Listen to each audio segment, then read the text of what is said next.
Washington, D.C., the heart of American government and its feverish politics.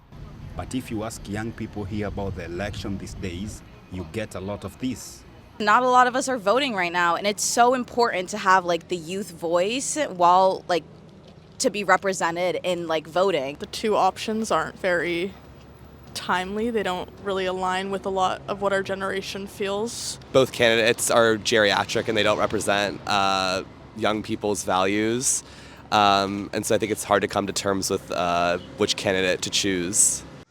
The man who ends up in White House will on a large part depend on what happens here.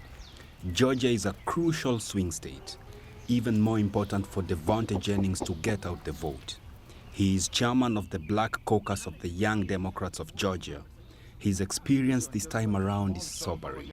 We're missing that juggernaut to get the young voters out.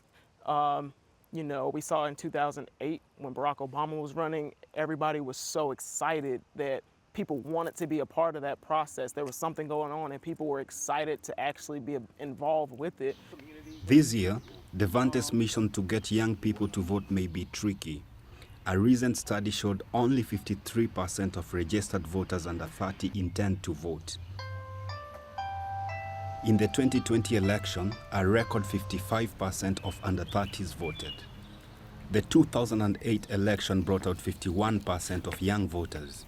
Even Devonte admits that his party and President Joe Biden needs to do more to reach young voters. Trump has no policies tailor-made for young people, and I think Biden's administration could be a lot better at messaging the packages and the agendas that they do have for young people.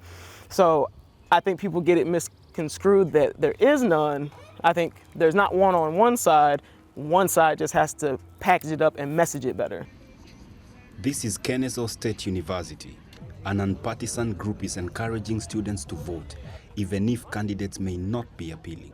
Young people really care about the issues. Young people don't care about who's in office. They care that it's going to be somebody who actually cares about them. Fayette County, south of Atlanta, a Republican stronghold.